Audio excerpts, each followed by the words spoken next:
In 2020, something didn't add up. When fear replaced common sense and critical thinking, and protocols stopped matching what we were seeing, a lot of us started asking questions. And once you start digging, once you start researching, you can't unsee it. Welcome to Nurses Out Loud. I'm Jodi O'Malley, ER nurse and nursing ethics educator. And this is where we talk truth, patient rights, and real-world healthcare so you can make informed decisions and advocate with confidence. If you've been looking for your people, here we are. If this resonates, if you find yourself nodding along, please like, follow, and share this show with at least one person who needs it. And if this episode offers continuing education credit, check the show notes for learning objectives, disclosures, and exactly how to earn your certificate. Today's episode of Nurses Out Loud is sponsored by West Cocoa Pharmacy and Compounding in Cocoa, Florida. They partner with licensed providers to compound ivermectin and other repurposed drugs, plus integrative protocols for people working with their oncology team, along with low-dose naltrexone, methylene blue, bioidentical hormone replacement, and men's health formulas. And my favorite part is you can speak to Nurse Donna for free. Learn more at cocopharmacy.com, COCOA pharmacy.com. This is educational only, not medical advice. Hello, everyone. Thank you for joining us. This is Jodi O'Malley. I'm here with Nurse Tori Jensen. We were getting ready to record and talk about the Religious Committee for Health Freedom that Tori was a part of, just like a couple weeks ago or something. And we were just chatting it up before we started. And she said, let's hit the record button. So I don't know. It's not the typical show opener, but I stopped talking and I just hit the record button. So we'll see. How this flows. The reason I asked you too is, like I said, we were talking about your recent trip to Texas, and you heard Jennifer Bridges speak, and her case was refused before the Supreme Court, and you can go into that. But I just said, we need to record this for people because there's a lot of nurses out there. There's a lot of people in general that need encouragement and to keep going, because it's hard to keep pushing back and to keep being the squeaky wheel. It's hard, but we need to. And so we have to take times of refreshment for our soul. We have to be around people who understand. And then we have to go back out and keep fighting because we were made for that. Yes.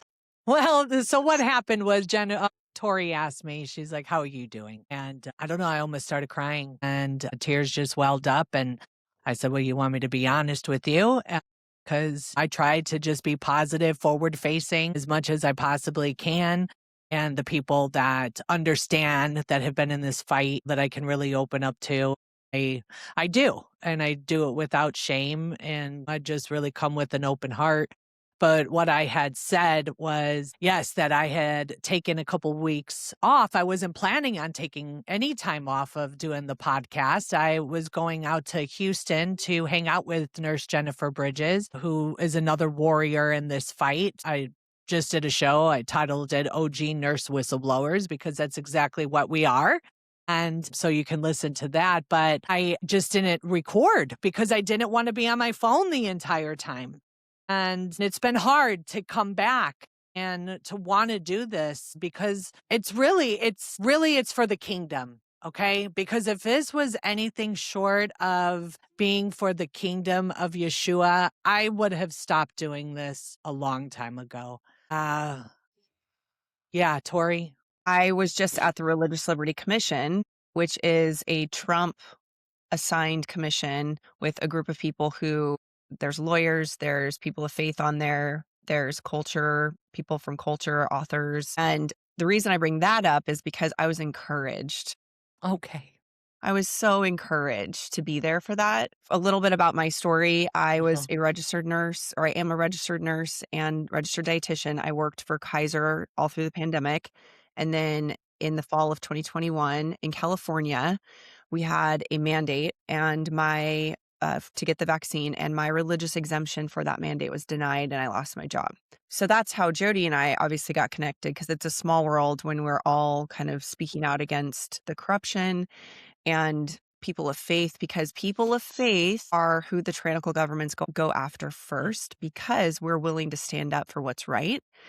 And so we've all kind of come together, and the Holy Spirit brings us together, but then we're not physically together. So it gets really hard. And I think for a lot of you listening, you may feel that way too. If you're a nurse and you're working at a hospital or in a clinic and you're the only Christian in your area, you're the only one that's saying, wait a second, this doesn't seem right. And you don't even have to be a Christian to do that. If you're someone who is willing to stand up for what's right, to advocate for patients and patient safety and for nurse ethics, then this podcast is for you. We just want to encourage you. And so through our stories, that's how we do this. But I have to say, coming up with content constantly is a challenge, and so I'm just speaking to what Jodi was saying. We feel like we have to entertain you guys, but I think what's really amazing, Jodi, and this is what I wanted to share with you, is that our stories, the people's stories, are what we need to get out there. People are starved for real,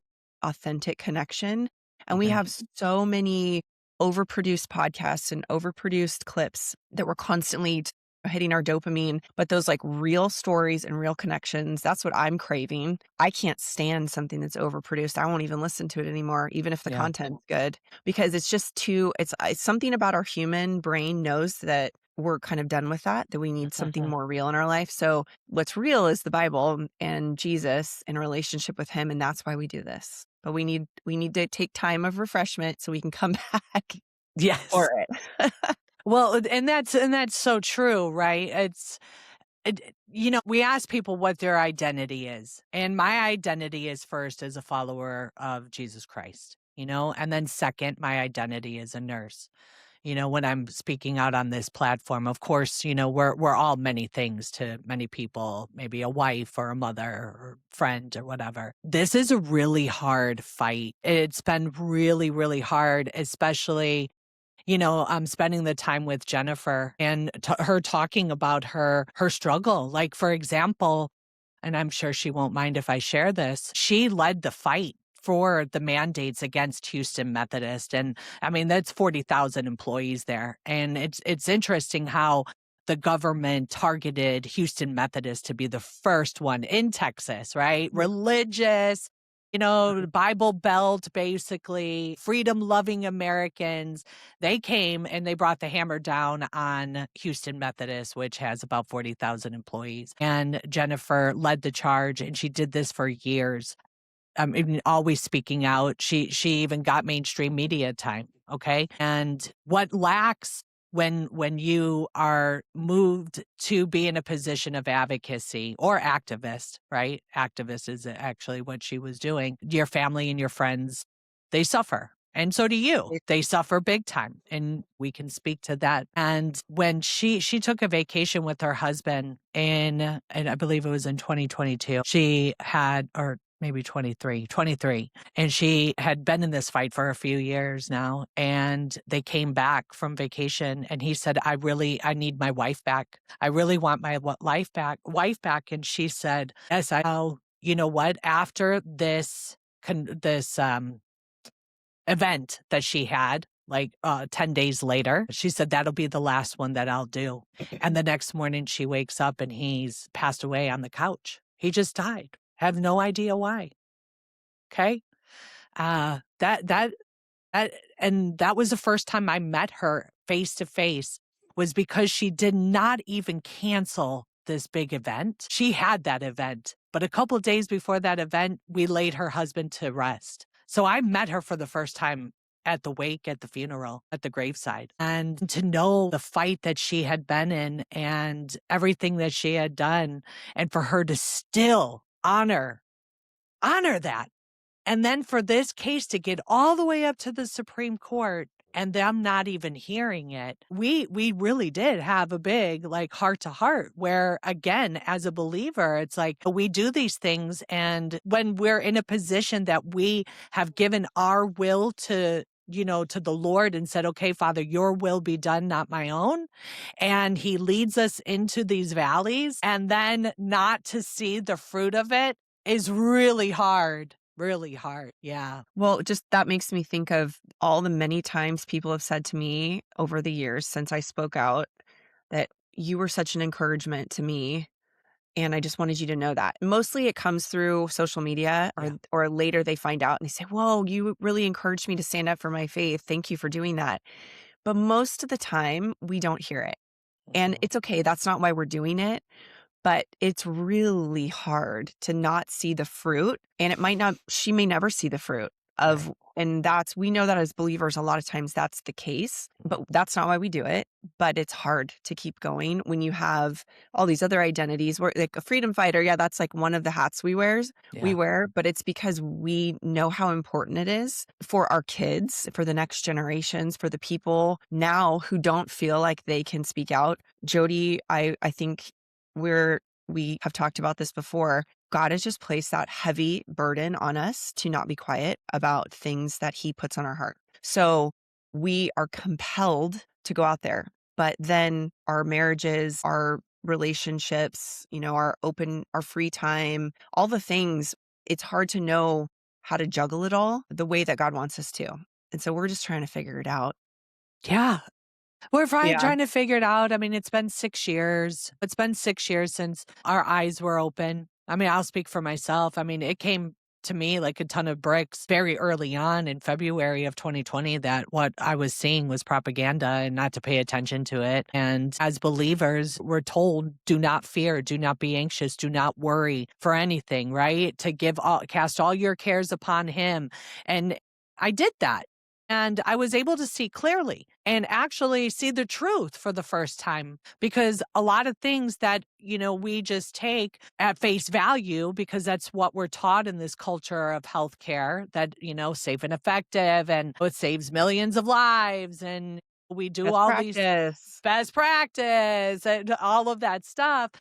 You stay in that space. And then I realized that a lot of it was just BS.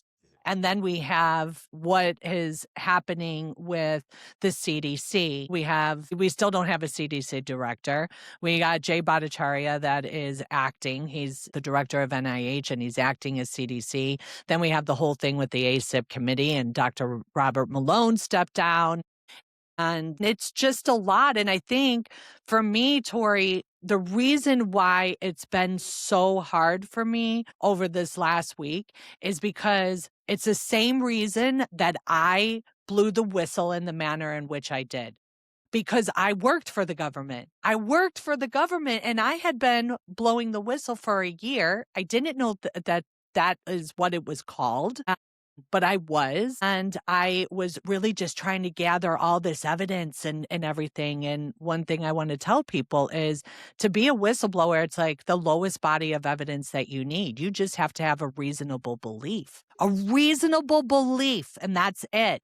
Now, that was a case I would have came out publicly a year prior to that, right? Because I did have a reasonable belief from the beginning. But having said that, I had to record what was happening and show it to social media because the people that ran my facility is called the United States Commission Corps. Okay. A lot of those people that are in charge, whether that be the CNO, the CMO, all of these people that are on these committees, they are part of the United States Commission Corps. The pharmacist that denied, said that she would get fired for dispensing ivermectin for anything other than lice or scabies, she was part of the United States Commission Corps. Now, I did a Google search. Who runs the CDC, the FDA, the NIH? How many of these Commission Corps people are in there? Oh, well, a lot of them, 30 up to 50%. So that's why it's so hard to change anything because you basically have military members that are at these high levels of authority and position. And let me tell you, the way they treat their officers or the head of those people treat the Commission Corps. They can do so many good things. Bend over backwards, not take days off. And at the end of the day, when they come up for their PMAP rating, Okay. They are at the hands of that supervisor. And if they don't follow everything that they're telling them to do, they don't get raises. They don't retire. So basically, you see what I'm saying? So I Yep. don't have a lot of faith in anything changing anymore because I realize that we have basically the military in charge of the government. They have power, they have influence, they have money. And the reason why people didn't speak out at my facility was because they were making too much damn money. And it's so hard to fire a federal worker. So if you just keep your head down and you follow orders, you're going to retire with full pension. And that's the American dream. Yeah. And that's why American Christians don't speak out right there, because they don't want to mess up their retirement.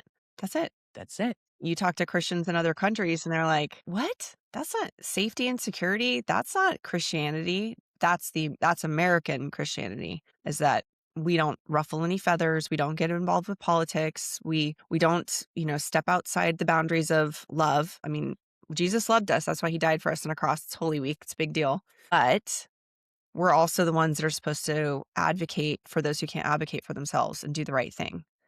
It's like there's something in us that can't not do that, even if it's going to burn it down, even if we burn it down on the way out. And I have to say, it's like good, bad. I mean, if you probably your whole life, you've been like that. If I look back, I Mhm. was like that as a kid, always saying, "Wait a second," to the teacher, like, "Excuse Mhm. me."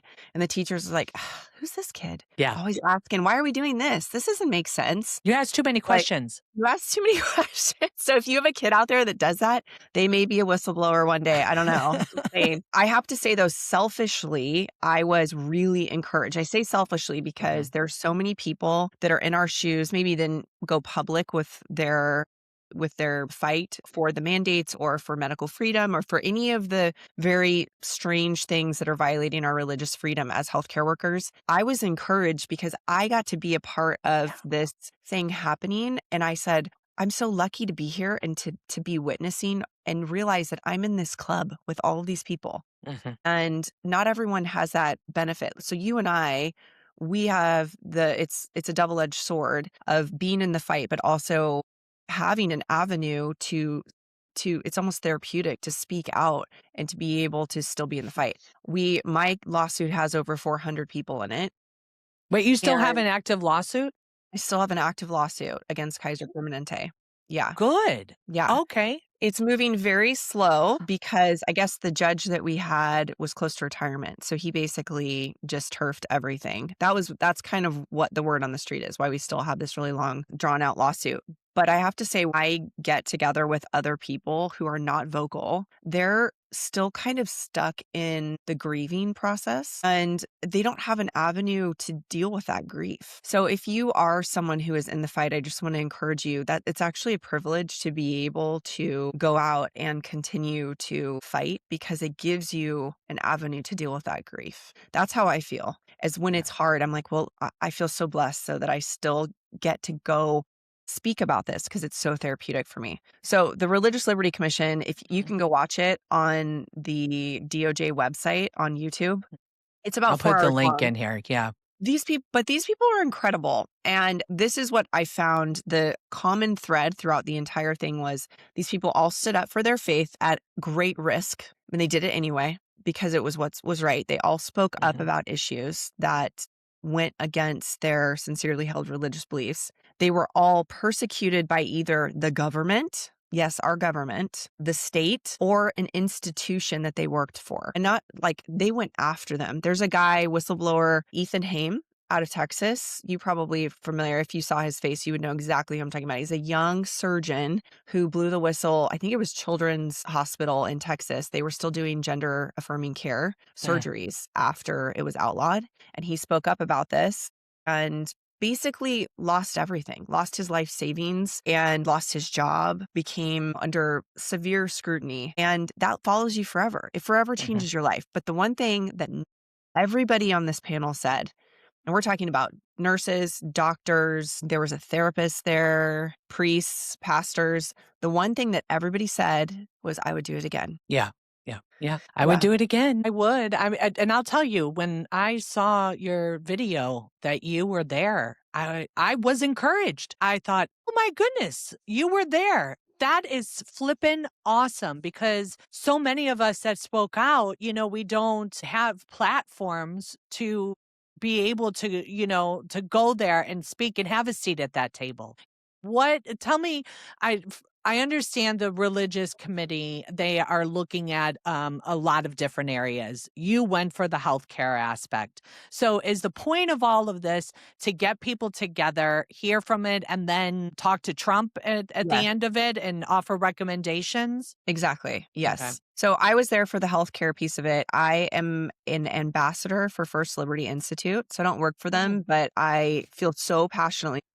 If you are a nurse that is fed up with the sick care model, I have a solution for you.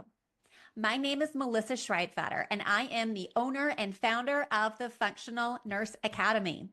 FNA is the most comprehensive functional medicine training program on the market, specifically tailored to nurses.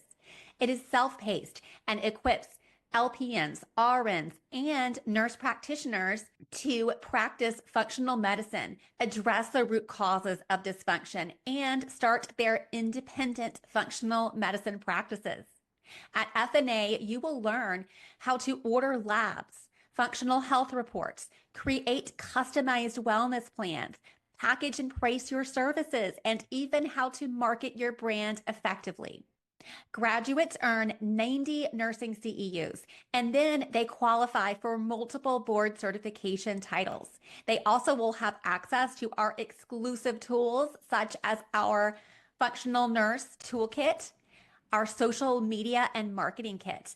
And I don't want to just train you and send you on your way. So you also will get access to me each month via the Functional Nurse Academy monthly mentorship program, where you will be able to attend a live class with me each month.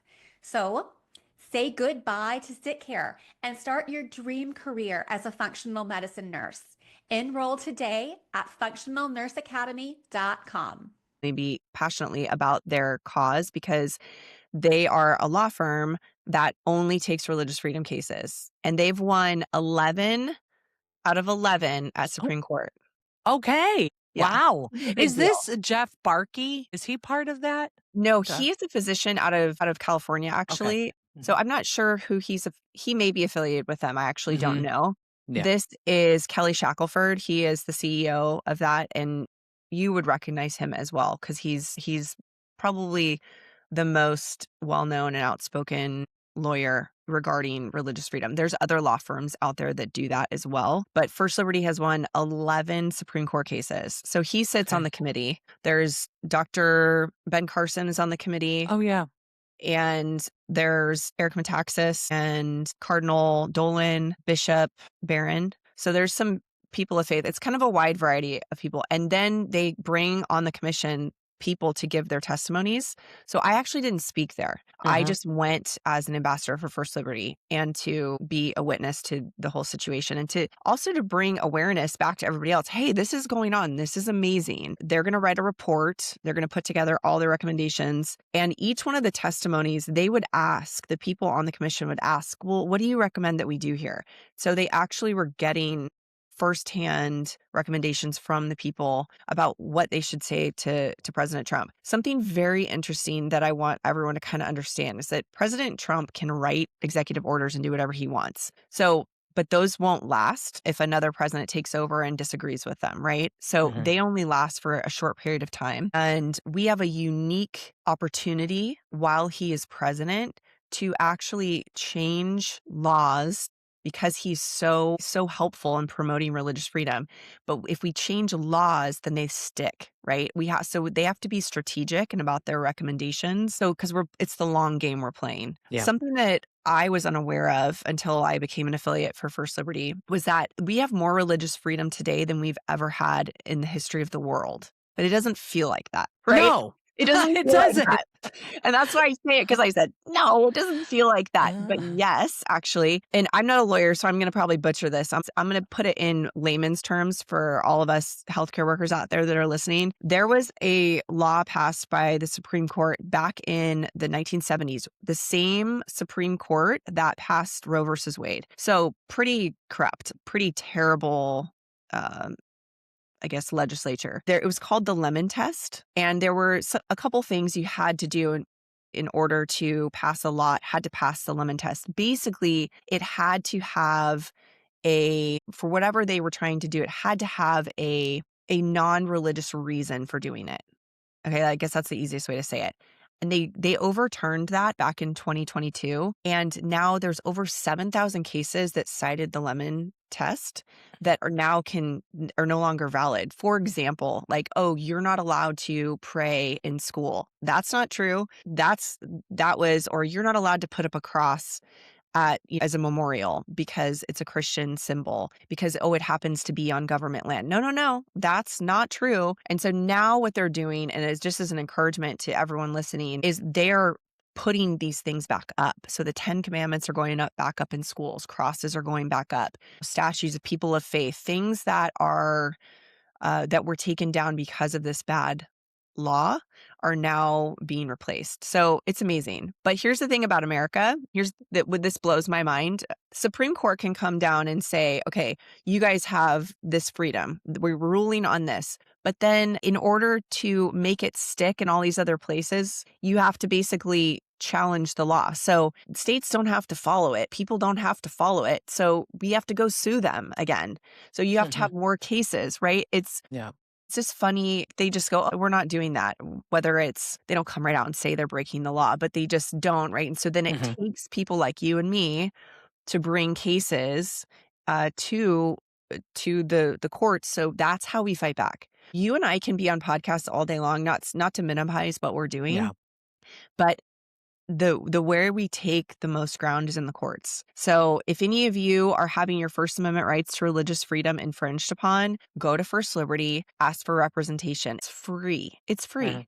And you may not, oh, I don't want to get in a lawsuit. I don't want to deal with all that. Well, then they can write a letter to whoever.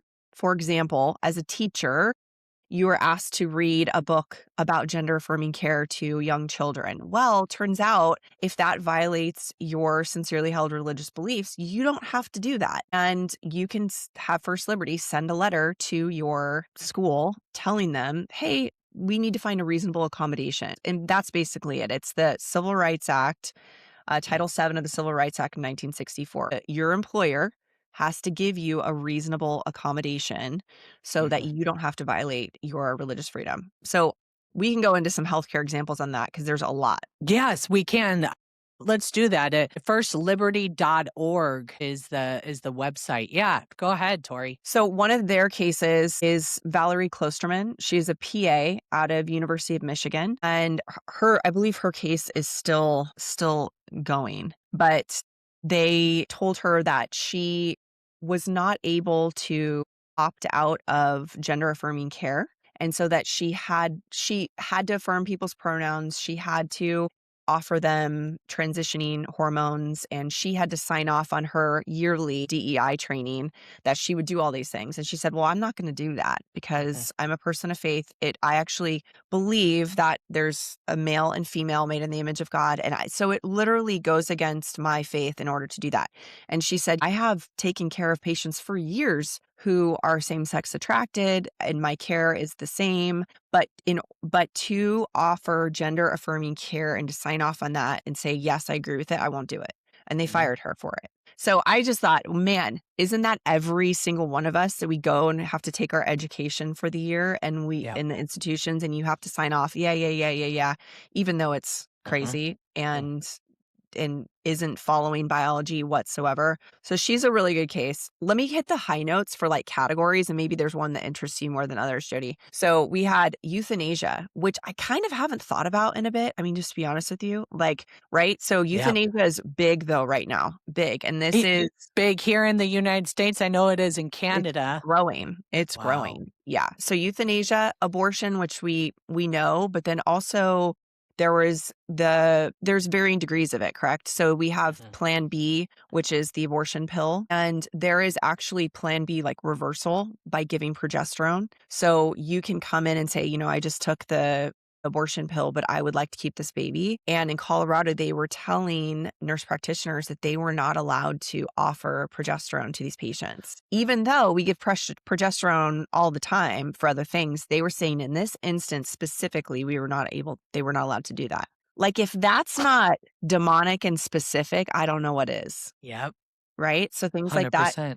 There was a huge, let me pull it up right now because I got this today. Today, there's a Supreme Court strikes down Colorado banning conversion therapy for LGBTQ minors. So this gal was actually at the Religious Liberty Commission. She is a psychologist who said it violates my First Amendment rights to religious freedom. It violates my faith to not offer people conversion therapy who actually want it. So these are people who are same-sex attracted who come in and say, minors. That's a big deal. Minors who say, like, I'm struggling with this and I don't want to struggle with this anymore. What can you help me with this? So they were saying she's not allowed to do that. Now, if that's not demonic, I don't know what else is. Again, minors.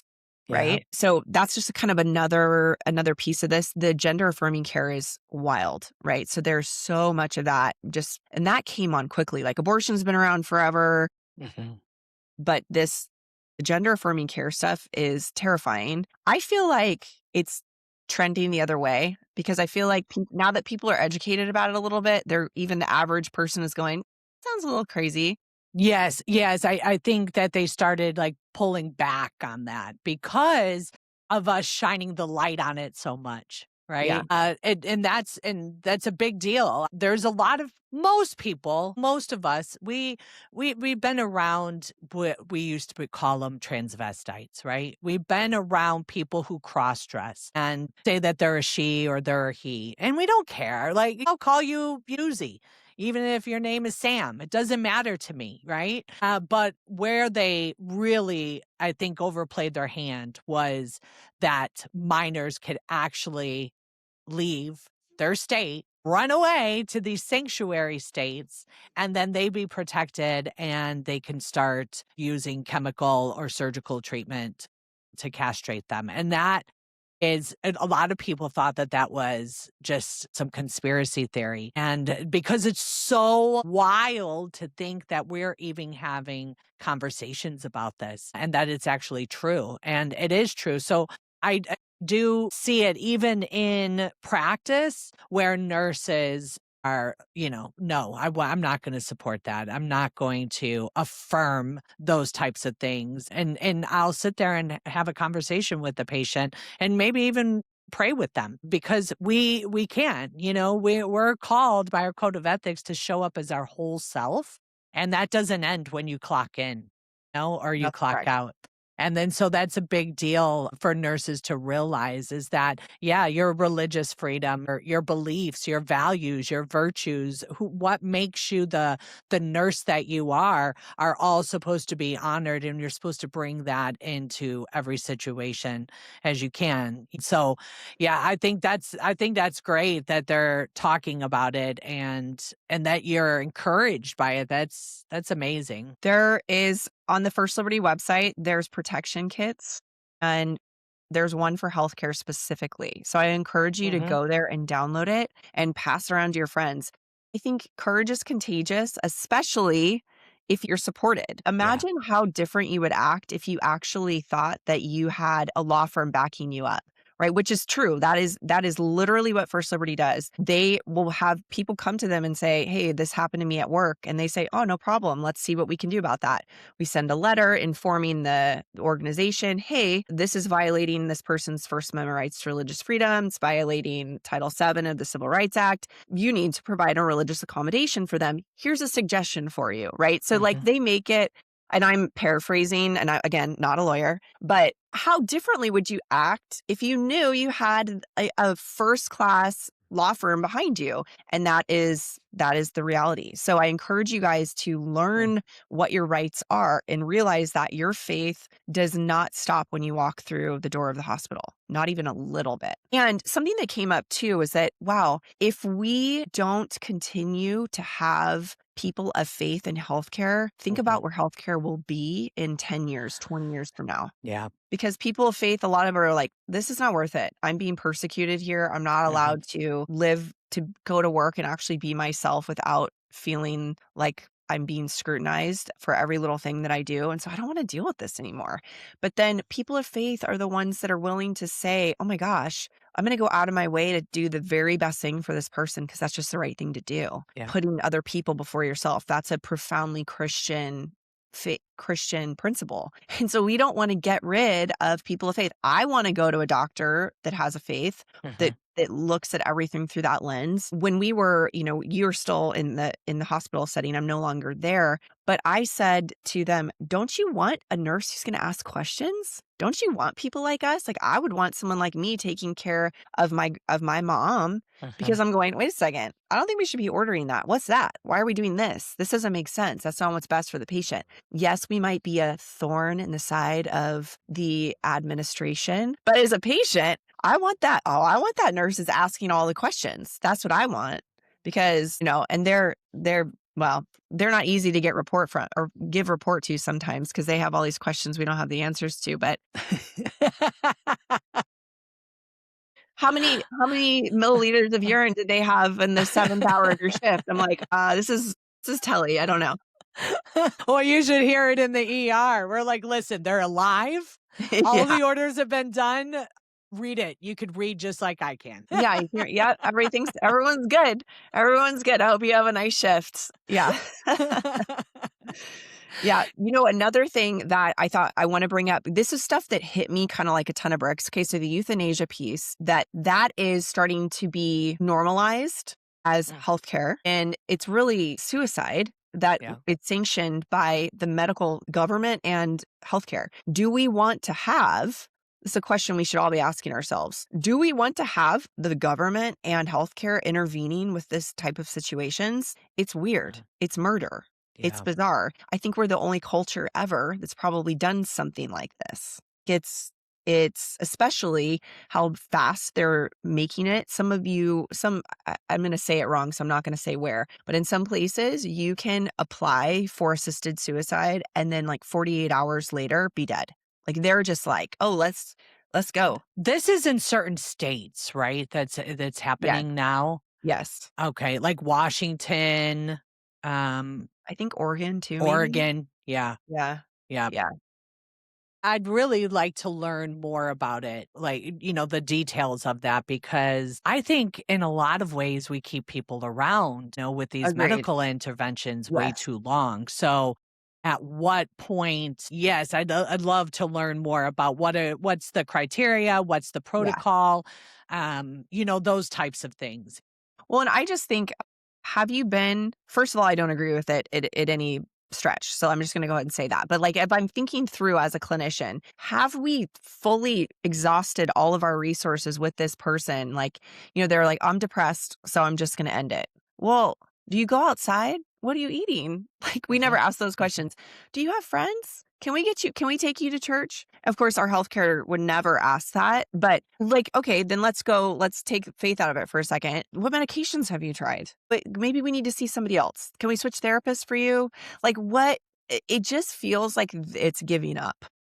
Well, it definitely for mental health or even an addiction situation. Yeah. Yes, I completely agree. I mean, I can't tell you how many times I've passed out I met a patient in the ER who wound up, we became friends, and they wound up doing homeschool at their house and also having service at their house twice a week. And I can't tell you how many times I've literally given out their phone number to people because they are like, I'm new here, or I'm really struggling and I can't find a church or all those kinds of things. So yes, we definitely need to look into that, because a lot of times too, it is that psych medicine that they've given them that it's a side effect. So then they give them another medicine. I just had a case of a young boy, preteen, that came in, and he was on a couple different medications and he had gotten off of it, and then they put it back, and he had SI and HI. And he was saying that he wanted to take a knife and stab the doctor. And we're like, where is this coming from? And I was actually precepting a nurse on that shift. And I said, well, let's look at their medications. Let's look at the side effects. And, I talked to the doctor and ER doctors, they're not going in there to educate, They're trying to pass basically. the buck. They're like, They're totally, they're like, consult. when is CPR coming to, Yeah. send this kid out? And I did teach the nurse, I said, this is well within our scope to let the parent know that here's some side effects. I printed her out the MedX and I said, here, when you do talk to the therapist and stuff, talk to them about the medication. So yeah, I know I do agree with that. I'm just talking about there's been many times where I've pushed that morphine and that was the last one. Do you see what I'm saying? Yeah. Yes, definitely. So I think it's a different thing. I mean, well, then you also have to say, okay, we're playing God. Like we're playing God. You can't skate around it. There's no way of skating that medical intervention to end life is playing God. And so then you have to go, okay, well, are we keeping them comfortable and then allowing the body to do its own thing, right? yeah. Or are we saying this person is physically able and like they're going to live comfortably, but they may live for, another 6 months. That's like, standard hospice qualification, right? 6 months but it's conversations we need to be having and people of faith need to be at the table because it matters and we care about the physical body and the spiritual body in a different way than just the secular person. Not to say that their opinion doesn't matter, but where do we get these ideas about the value of a person? Well, they're profoundly biblical. And so Christians need to have a seat at the table for all of these conversations. One of the doctors that was there on the board, he was Dr. Cariati, I think is how you say his name. Oh, Dr. Aaron Cariati. He's amazing. Love him. He Is he wrote a little excerpt from my book. So, he talked about, well, I was on the ethics committee for University of California when all of the vaccine mandates came out. And he goes, and this seemed like it would be an ethical dilemma that the ethics committee should weigh in on. And they weren't included. Nope. And I mean, you go, oh, my steam's coming out of my ears. This doesn't make sense. How could they do, we know why, because this is a spiritual battle. Yeah. It really is. And that was like my other big takeaway from the Religious Liberty Commission was that this is a spiritual battle because all of these things I just listed, the euthanasia, abortion, gender affirming care, vaccines, they all are set on destroying your physical body. And we bear the image of our Creator. Period. Amen. Hard stop. And so and once you look at it through that lens, you can't see it through any other lens. It's like so clear. You're like, oh, how did I not see this before? I was justifying things. One of the physicians, she was so impressive, and I didn't write her name down to share with you, but she is an OBGYN and she is part of the pro-life movement. I think she's out of North Carolina. And she kind of took us through the history a little bit of how abortion became healthcare. And that when she was a new OB back in the 80s, 90s, that it wasn't expected that you would perform abortions. It wasn't expected. But now they say if you're going to become an OB, you better just expect that abortions are a significant part of what you will be doing. So if you're not okay with that, then you probably shouldn't join the profession. Are you kidding me? Unbelievable. How did we Unbelievable. How did we get there? Well, and then she brings up a really great point. She's like, when you're a physician and you are trying to get the best fellowship and the best assignments, and you're trying to really work your way up in the business, you have to do everything they say. Otherwise, you will get sidelined. So again, just another way of discriminating against people of faith and keeping them out of influential positions because they're going to be the ones to speak up about things. And so she said she was very fortunate that first time she was ever on call and she was asked to go perform an abortion, she said, I'm going to excuse myself from that and please have, someone else do it. And she ran into her superior at the time who basically said, I'm with you.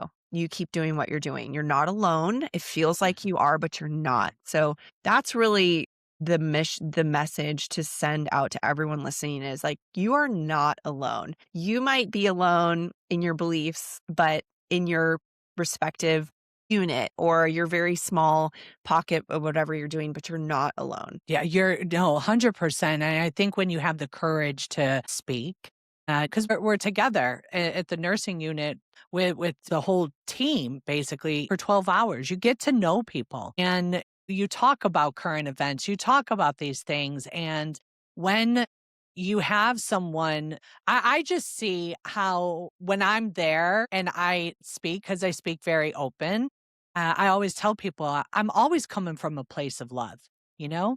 That's always I'm not there to gossip. I'm not there to put people down. And anything that I say is really from a place of love.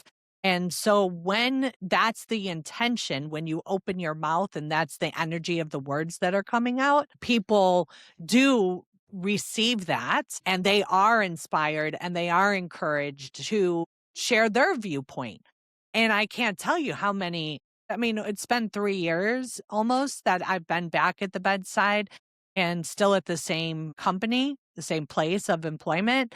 And I can see how even the staff, the physicians and the nurses that have been there with me, how I see them starting to actually have open dialogue because there's a lot of us of faith that belong that are there, and that's probably one of the reasons why I am a fit there because sometimes you have to find your place. And like I told people, there's no way that I could go back to a big hospital system. I can't. I don't believe in it.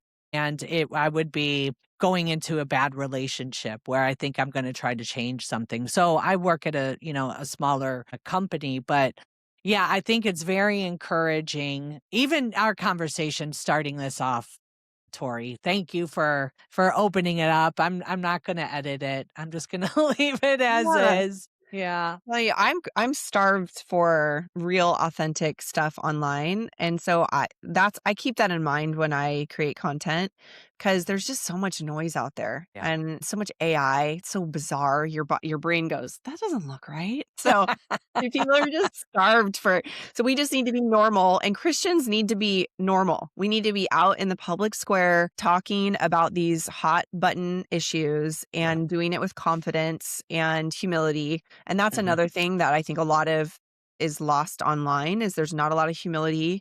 It's a lot of this or that without looking at the nuanced things that we really need to be talking about. And so specifically in healthcare, the people of faith, we cannot back out. We cannot, because Yeah. then our children will not have safe. I truly believe that, because just like when our country was formed and the Christians advocated for freedom, even for people that disagree with them, that's America. And so same for the medical freedom and religious freedom you have in the healthcare setting. We have to advocate for that because we care about people be able to make their own choices. That's Yeah. medical freedom. I don't want to decide for somebody. And that's a profoundly Christian belief. It truly is. We do need to understand, and I just want to close this show out with this: is that when we are born again of spirit and not of flesh, right? And what is it? What does that mean? That's really just repenting. Repenting of your sins, asking Jesus to come into your life. When that happens, the Holy Spirit comes in and, hopefully you're submitting your will like Jesus did in the Garden of Gethsemane and said, take this cup from me, but if not, Father, your will be done. And when we are born again and we are born of spirit and not of flesh, we have a different viewpoint for every circumstance every single day. We are spiritual beings having a mortal experience instead of mortal beings trying to have a spiritual experience. And I hope that makes sense to you guys, because the Bible does tell us to be transformed in our mind, right? And also to understand that it is our job to shine the light out there into the darkness. And the darkness is never going to win.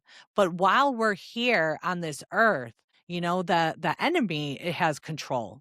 But this isn't eternal. This is just a very short time that we're going through eternity. I remember hearing a sermon, and when we're in the womb, right? We're alive. We're alive in the womb. Now, think about that. We are alive and we are a creature in the womb. How much different was that existence in the womb to where we're at right now?